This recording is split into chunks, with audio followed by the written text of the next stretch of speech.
Ready?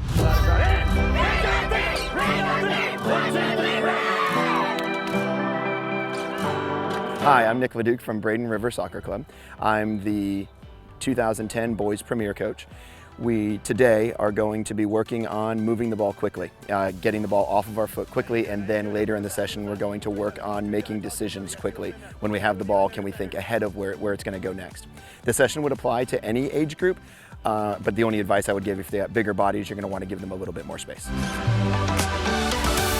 When we come out to practice every day, our first thing that we do, the boys run, they're very accountable to their own dynamics. So that we start there with some dynamics. It is very much scripted. They know exactly what to do when they get out here. That lets them get their head in the right place to play. There's 3 separate rules of practice. The first rule is before practice at any time, they're not allowed to randomly shoot at a goal. We don't just stand on the 18 and shoot at a goalie to warm up, because that's not real soccer. I ask them to either juggle or to work on keep away, and that's what they're doing here. Number 2 is don't talk when the coach is talking. No matter what coach it is, don't talk when the coach is talking. And rule number 3 is the ball should never be in their hands during practice, unless they're the goalkeeper, unless it's instructed, but the ball should always be at their feet 100% of the time that they're here. Yep, keep going, fast. Make up for a mistake.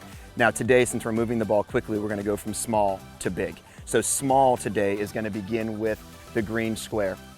The green square, going to put a boy on each side, the ball goes in the middle, and then they're going to play very quick one touch. Boom, boom, boom, boom, boom. See how many times can they play the ball back and forth. And talk to each other. Because it's so close, they're able, the ball is never played perfectly, and they've got to constantly be on their toes so they can react when the ball isn't played as perfectly as they want it to be. Constantly communicating, making sure that we know who has the ball, but also always ready with both of our feet. From there, that square is I'm gonna have the boys scale it out. Right now it's a 1x1 square. We're gonna bring it out to a 5x5 square. So they'll play 3 against 1. They're gonna play 3 against 1. One boy with a penny in the middle, or a bib in the middle. The other 3 boys are on the outside working on one touch passing.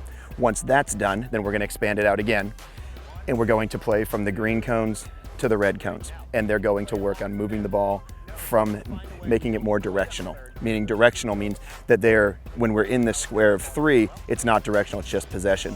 By moving it then into narrower and a little bit longer, they have to play in one direction like in a real game. And then from that, after we finished with that, then we're gonna come over here, and this game is actually kind of complicated. What we have is 3 separate rectangles.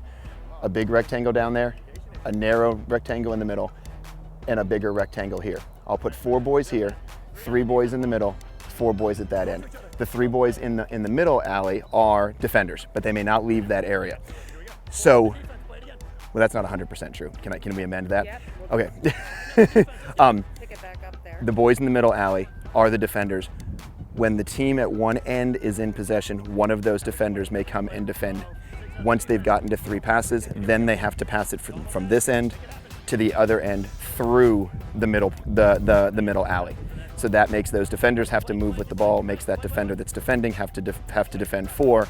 Once it translates and it moves into the other end, now we've got a defensive transition that the boys in the middle are defensively transitioning to the other end, and the boy that was playing defense here goes into the middle alley to play to cover passing lanes. My philosophy is that the chances of any of them being professional soccer players is going to be very, very minimal. Let's be honest. They're all going to be professional human beings at some point, so I treat them like human beings. And we've built this whole group, all the 2010s, the first team, the second team. They've been raised together, practiced together, brought up together as a community of players. Everyone knows everybody. So there's an accountability, there's a personal side to it. So they're successful because they're dedicated to each other and not some extraneous stuff. They're attached to each other. These boys spend the night together. They go to birthday parties together. They are not just a soccer team. They are best of friends.